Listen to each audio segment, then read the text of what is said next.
오늘은 이제 우리 침례 요한에 이어서 우리 주 예수 그리스도에 대한 말씀을 나누겠습니다. 사실 신약 성경뿐만 아니라 성경 전체의 중심은 예수 그리스도십니다. 그래서 우리가 이 예수 그리스도에 대한 올바른 이해와 믿음과 체험을 가질 필요가 있다. 그래서 오늘은 우리 주 예수 그리스도에 대한 그런 말씀을 나누기를 원합니다. 그러면 그 주 예수가 누구신가? 당연하게 기본적으로 그분이 바로 우리의 주님이시고 우리의 그리스도고 우리의 하나님이시죠. 근데 성경에 어떻게 그분을 계시하고 있는가? 주 예수는 누구신가? 첫 번째 그분에 대해서 설명을 요한복음 1장 1절에 말씀하죠. 태초에 말씀이 계시니라. 이 말씀이 하나님과 함께 계셨으니 이 말씀은 곧 하나님이시니라. 이 주 예수는 누구신가? 태초에 하나님과 함께 계신 말씀이다. 태초부터 영원전부터 하나님과 함께 계신 말씀이신 그리스도. 태초에 하나님과 함께 하셔. 태초라는 것은 그분의 시작과 끝이 없다는 것입니다. 그분은 성경에 보면 히브리서는 그렇게 써 있습니다. 히브리서 7장 3절에 그분을 이렇게 영원 전에 태초를 설명할 때 이렇게 표현하죠. 아버지도 없고 어머니도 없고 족보도 없고 시작한 날도 없고 생명의 끝도 없어. 하나님의 아들과 닮아서 항상 제사장으로 있느니라. 그러니까 원래 우리 하나님의 아들을 그리스도는 보니까 아버지, 어머니도 없고 족보도 없고 시작한 날도 없고 생명의 끝도 없다. 그러니까 이 태초 영원, 이 우주가 창조되기 전부터 그분은 스스로 계신 말씀이신 하나님이신 줄 믿습니다. 그래서 그분은 사실 어떻게 보면 온전하신 하나님이다. 그분은 세세토록 찬양받으실 하나님이시다. 그리스도를 설명할 때 그렇게 말합니다. 우리 로마서 9장 5절에 조상들도 그들의 것이요 육신으로 하면 그리스도가 그들에게 나셨으니 그는 만물 위에 계셔서 세세 찬양을 받으실 하나님이시니라. 아멘. 바로 그가 누구입니까? 바로 우리 주 예수 그리스도십니다. 그는 만물 위에 계셔서 세세토록 찬양받으실 하나님. 바로 세세토록 찬양받으실 하나님이라는 뜻은 그분이 바로 온전하신 하나님이라. 우리 주 예수님은 온전하신 우리의 하나님이신 줄 믿습니다. 그래서 그분이 이 땅에 오셨을 때 그 하나님께 속한 모든 것이 그 육체, 그분 몸 안에 그분이 들어오셨으니까 그분 안에 다 거합니다. 성경은 이렇게 말합니다. 골로새서 2장 9절과 히브리서 1장 3절에 그 안에는 신성의 모든 충만이 육체로 거하시고 이는 하나님의 영광의 광채시요 그 본체의 형상이시나. 그 안에 그리스도 안에 육신으로 오신 그리스도 안에 신격에 속한 신성에 속한 하나님께 속한 모든 것이 다 그 안에. 사실 그 놀라우신 그 하나님이 실제로 사람 안에 오셨기 때문에 이렇게 신성의 모든 충만이 육체로 거하시고 그분이 어떤 분입니까? 하나님의 영광의 본체, 광채시고 본체의 형상이시다. 이렇게 말씀을 합니다. 그분은 사실 하나님과 동일한 하나님이신 모든 근본이시고 본체시다. 빌립보서 2장 6절도 고린도서 2장 2절에 보니까 그는 근본 하나님의 본체시나 하나님과 동등됨을 취할 것으로 여기지 아니하시고 하나님의 비밀이신 그리스도를 깨닫게 하려 함이라. 여기 보니까 이 땅에 오신 주 예수 그리스도는 원래 하나님과 동등된 분인데 동등됨을 취하지 않고 이 땅으로 사람으로 오셨다는 거예요. 우리를 구원하기 위해서 오셨죠. 그래서 보니까 그분이 하나님의 비밀. 우리가 하나님을 알려면 비밀스러우니까 그분을 알려면 그리스도를 알아야 되는 거예요. 그리스도 없이 하나님을 안다는 것은 다 가짜입니다. 가짜죠. 이단이죠. 오직 그리스도를 통해서만이 하나님을 알 수 있는 이유는 바로 그리스도가 하나님의 비밀이기 때문에 그렇습니다.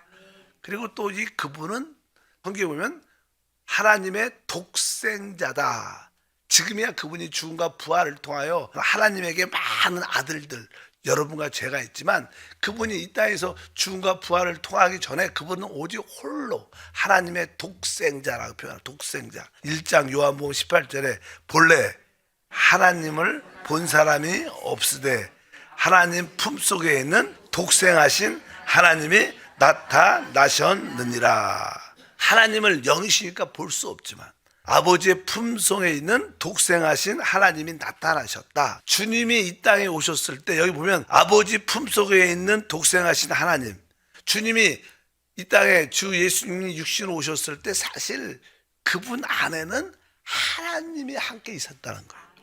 하나님이 그 품 안에 항상 함께 했다는 그런 뜻을 말씀을 합니다. 우리 하나님 주 예수는 아버지 하나님과 영원전부터 또 지금도 항상 함께 하십니다. 그 아들 하나님만 오신 게 아니라 이 땅에 그분이 오실 때는 아버지도 함께 오셔요. 그래서 우리 주님은 늘 요한복음에 아버지가 내 안에, 내가 아버지 안에 있는 것을 너희가 알지 못하느냐, 나를 본 자는 아버지를 보았다. 이런 표현을 아주 영적인 아주 신비로운 세계처럼 우리에게 말씀하시는데 우리가 이러한 믿음의 말씀을 보면 알 수가 있습니다. 그래서 어떻게 보면 이 주 예수, 이분은 하나님의 표현입니다. 하나님의 나타남입니다. 그러니까 하나님을 어떻게 볼 수 있느냐, 그분이 바로 하나님을 표현했고 하나님을 나타내셨습니다. 그래서 주님께서 나를 본 자는 아버지를 보았느니라. 어떻게 우리가 하나님의 표현, 하나님을 표현할 때 요한복음에는 여러 가지 설명을 쭉 하죠. 첫 번째, 그분은 말씀으로서 하나님을 표현합니다. 그래서 우리가 너무나 잘 아는 우리 요한복음 1장에 천천히 한번 읽어볼까요? 태초에 말씀이 계시니라. 이 말씀이 하나님과 함께 계셨으니 이 말씀은 곧 하나님이시라. 여기 보니까 바로 그분은 하나님을 말씀으로서 나타내고 표현합니다. 만약에 말씀이 없으면 하나님의 표현과 나타남이 없죠. 그리고 이 말씀 안에는 뭐가 있냐면 4절에 그 안에는 생명이 있었다. 이 생명, 말씀은 하나님을 이렇게 우리에게 표현하고 나타내게 설명하는 분이시고 또 이 생명은 우리에게 나누어 준 생명입니다. 분배된 생명. 그러니까 그분이 하나님이 생명으로 우리에게 왔다는 것을 설명하기 위해서 바로 그 안에 생명이 있었다. 그리고 나서 뒤에 보니까 이 생명은 사람들의 뭐예요? 빛이다. 그러니까 우리가 하나님을 생명으로 체험하면 우리는 하나님을 빛으로 체험을 갖게 돼요. 하나님을 내적 생명으로 만지게 되면 우리는 빛을 얻게 돼서 하나님이 이런 것을 볼 수 있게 됩니다. 그러니까 바로 생명 안에 빛이 있었고 뒤에 보니까 이 말씀이 육신이 되어 우리 가운데 거하심에 우리가 그의 영광을 보니 아버지의 독생자의 영광이요 은혜와 진리가 충만하더라. 은혜하면 우리가 하나님을 누렸다, 이것을 은혜라 그래요. 우리가 우리 안에 계신 그리스도를 체험할 때 우리는 은혜를 받게 돼요. 은혜라는 것은 바로 하나님의 어떤 누림을 의미하고, 그러니까 그다음에는 진리라는 것은 실제라는 뜻, 실제. 그분이 실제라는 뜻은 바로 그분이 하나님을 체험케 한다는 거예요. 실제로 그분을 체험케 하는 것이 바로 우리 주 예수입니다. 그래서 그분은 말씀으로 계신 하나님, 또 아까 생명으로 우리 안에 분배된 하나님, 그리고 나서 여기 빛으로 우리에게 비춰진 하나님, 은혜로 우리에게 누려지는 하나님, 또 실제로 진리로 우리에게 체험되는 하나님이다. 이러한 모든 것을 누가? 우리 주 예수가 우리에게 하나님을 보여주고 체험케 누리게 하신다. 그래서 여기에 나오는 몇 가지 말씀, 말씀으로 계신 하나님, 예수가 말씀으로 계신 하나님, 생명, 그분이 나한테 우리에게 나누어진 생명으로 오신 하나님, 그때 비춰주는 하나님, 은혜 누리는 하나님, 체험케 하는 하나님. 그래서 이러한 표현들이 다 바로 아버지 하나님을 표현하는 우리 주 예수의 모습인 줄 믿습니다. 그리고 가장 중요한 단어는 사실 그분 자체가 생명이죠. 생명. 그래서 이게 이 땅에도 지구에도 이 모든 작은 생명체부터 시작해서 생명이 충만한 곳입니다. 최고의 생명은 사실 하나님의 생명이죠. 영원한 생명. 그분은 모든 것의 시작이니까 그분은 생명의 주라고 표현합니다. 사도행전 3장 15절에 생명의 주를 죽였도다. 그러나 하나님이 죽은 자들 가운데서 그를 살리셨으니 우리가 이 일의 증인이라. 바로 우리 주 예수님을 설명할 때 그분을 뭐라 그래요? 생명의 주. 근데 그분은 뭐 생명의 주가 죽여도 그분 살죠. 영원합니까? 생명의 주라는 뜻은요, 생명의 창시자다. 주라는 것은 창시자라는 원래 뜻입니다. 그러니까 그분은 뭐예요? 생명의 근원이고 창시자다. 그분이 모든 생명의 근원과 창시자인 줄 믿습니다. 우리 주님을 설명할 때는 이렇게 성경에서 계시하고 있다는 것을 분명히 우리가 알아야 됩니다. 그래서 주 예수가 이렇게 놀란 분이구나. 그래서 여러분들이 다시 한번 그분으로 아주 더 깊이 감사하고 또 그분과 교제하고 그분을 더 하나 되는 그런 누림을 갖기를 바랍니다. 그럼 우리 기본적으로 주 예수가 이런 분이라면 이제 그분은 족보, 가문, 그분의 근원이 어딘가? 근원. 우리가 족보라는 단어를 많이 하죠. 족보, 계보. 마태복음에 아브라함과 다윗의 자손의 계보다. 이런 이야기가 쭉 기록되어 있는데 이제 특별히 그분을 설명할 때 그분의 족보에 대해서는 마태복음과 누가복음에 그분의 족보가 쭉 나와요.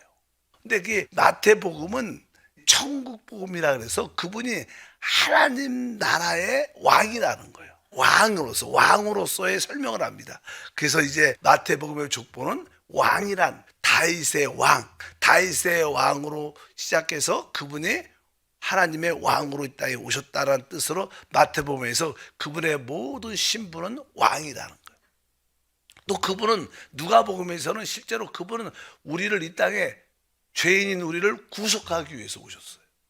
그러니까 사람을 구속하려면 사실 사람으로 오셔야지만 구속할 수 있어요. 사실 어떤 짐승이 사람을 구속할 수 있지 않습니다. 사람을 구속하려면 완전한 사람으로 오셔야지만 우리를 구속할 수 있기 때문에 바로 누가복음 같은 경우는 그분이 완전하신 사람으로 오셨다고 계시해 줍니다. 그래서 우리 마태복음 같은 경우에는 한번 이렇게 족보를 보게 되면 이렇게 써 있습니다. 1장 1절과 2절에 아브라함과 다윗의 자손 예수 그리스도의 계보라.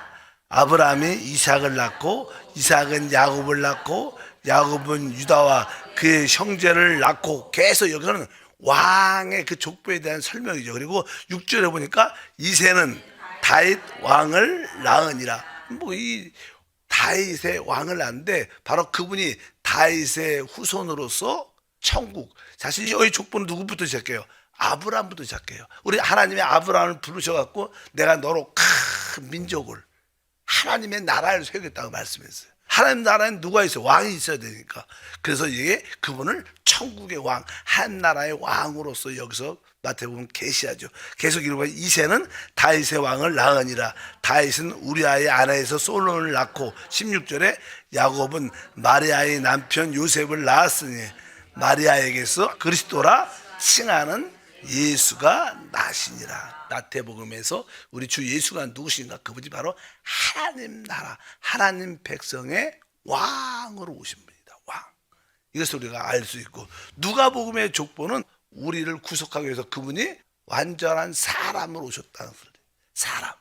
그래서 이제 누가복음의 족보는 거꾸로 올라갑니다. 거꾸로 쭉 올라가서 이제 우리 누가복음에 대해서 그냥 우리 주님이 사역을 30세 시작하시는데 누가복음 3장 23절에서 38절 읽어보니까 예수께서 가르치심을 시작하실 때 30세쯤 되시니라. 사람들이 아는 대로 요셉의 아들이니 요셉의 위는 헬리오, 그 위는 에노스와 그 위는 셋이요, 그 위는 아담이요, 그 위는 하나님이시니라.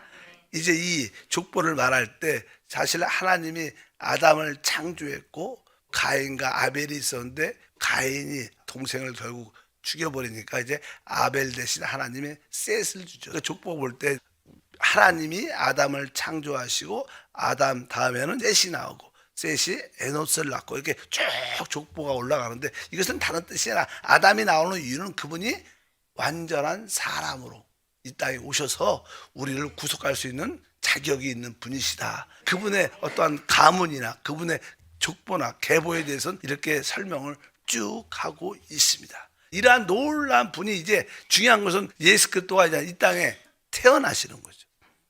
어떻게 그분이 잉태되셨는가? 어떻게 출생했는가? 어떠한 삶을 사셨는가? 왜 죽으셨는가? 왜 부활? 그런 거에 대해서 우리가 그분을 안다는 것은 그분의 인격이, 그분이 어떠한 분이시고 그분이 이루신 일에 대해서 또 그분이 지금 함께 우리가 어떤 일을 하시는가 아는 게 그분을 아는 것입니다. 그러면 두 번째로 중요한 게 뭐예요? 그분이 어떻게 잉태되셨는가? 사람으로 오시려면 어떻게 잉태되셨는가? 당연하죠. 그분은 우리가 알다시피 처녀에게서 성령으로 잉태되신 분이다. 이렇게 말을 합니다. 우리 마태복음 1장 18절 20절이니까 예수 그리스도의 나심은 이러하니라. 그의 어머니 마리아가 요셉과 약혼하고 동거하기 전에 성령으로 잉태된 것이 나타났더니 다윗의 자손 요셉아 내 아내 마리아 데려오기를 무서워하지 말라. 그에게 잉태된 자는 성령으로 된 것이니라. 아멘. 우리 주 예수 그리스도는 하나님의 성령으로 처녀에게 잉태되셨다 이렇게 말씀합니다.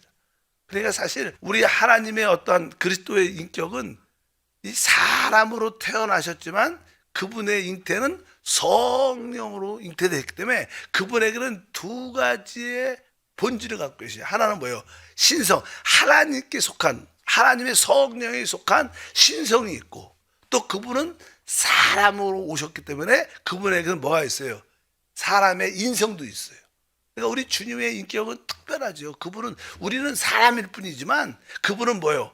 신성과 인성을 다 갖고 계신 분입니다. 그래서 우리는 그걸 쉬운 말로 참 하나님이시고 그분은 참 사람이시다. 이런 찬양 가사도 있잖아요. 그것을 뭐예요? 참 하나님이시며 참 사람. 이 두 가지를 동시에 갖고 계신 분이 그분. 하나만 믿어도 안 됩니다. 우리는 그분이 신성과 완전한 인성을 가지고 계신 놀라운 분인 것을 알아야 돼요. 그분이 그렇게 오시기 전까지는 그런 분이 없었죠. 특별한 인성을 갖고 계셨는데 특별한 신성과 인성을 갖고 있는데 그분은 하나님이자 사람이셨다. 이렇게 왜 성령 자체가 사실 하나님 자신의 영이기 때문에 그분은 하나님의 신성과 인성을 가지신 놀라운 분인 줄 믿습니다. 그래서 그분의 본질, 예수 그리스도의 본질은 하나님이자 사람.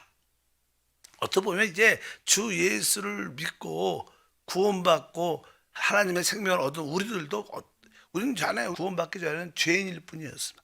타락한 사람일 뿐인데 지금은 주 예수를 말미암아 하나님의 생명으로 거듭났어요.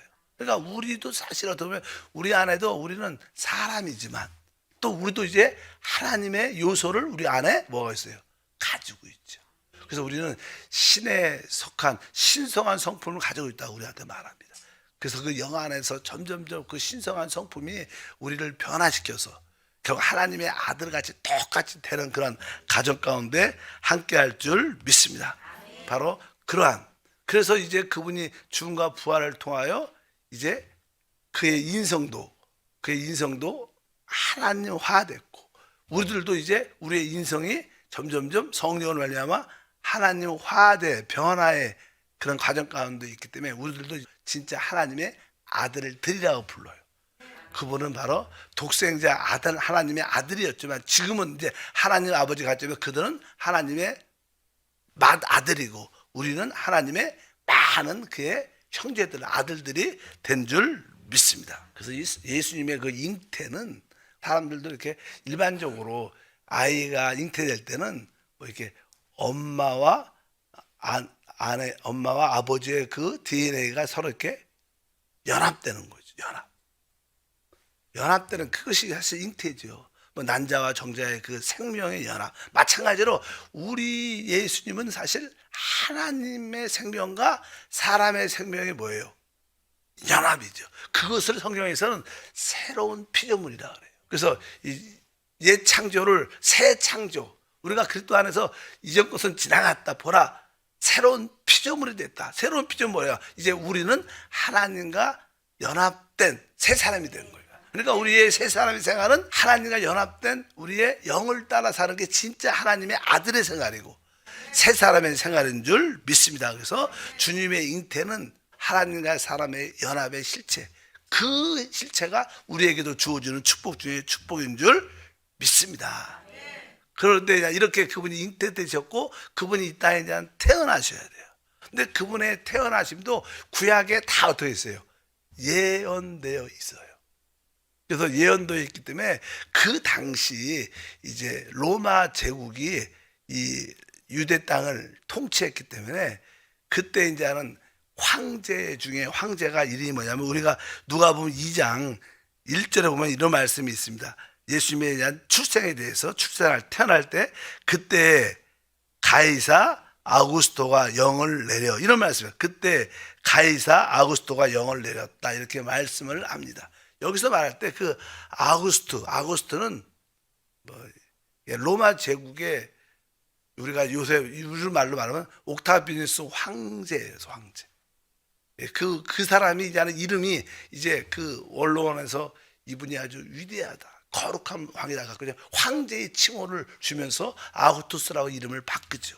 그러니까 그냥 그 당시에냐는 모든 이 로마 제국에 있는 살아있는 모든 사람들을 세금을 좀 많이 징수하려고 여러 가지 이유가 있지만 그 중에 하나가 그래갖고 다 자기 고향에 가서 호적을 하라고 명을 내리죠. 그러니까 이제 그 요셉과 마리아도 고향이 베들레헴이니까 그 호적하러 가는 가운데 베들레헴에서 예수님이 출생하는데 그 베들레헴에서 출생이 이미 미가서 선자에 의해서 예언되어 있는 거예요. 그러니까 하나님의 예언이 이루어지도록 이 세계의 모든 정세를 하나님이 어떻게 통치하고 안배하시고 관리한다는 거예요. 뭐 우크라이나 전쟁도 있고 요즘에 세계 정치적으로 어렵고 경제적으로 힘든 이런 모든 환경들도 다 주님의 오심을 준비하는 모든 환경에 하나님의 섭리와 안배가 있습니다. 우리는 그런 것을 봐야 돼요. 눈에 보이는 것 갖고 너무 걱정하지 말고 우리가 주님 안에 있다면 두려워하지 말고 하나님의 뜻이 이루어지고 있구나. 이것이 뭐예요? 진짜 믿음이죠. 그러니까 진짜 믿음이 있는 이 세상의 모든 환경의 모든 정치의 경제의 이런 모든 환경은 다 우리 주님의 손 안에 있다.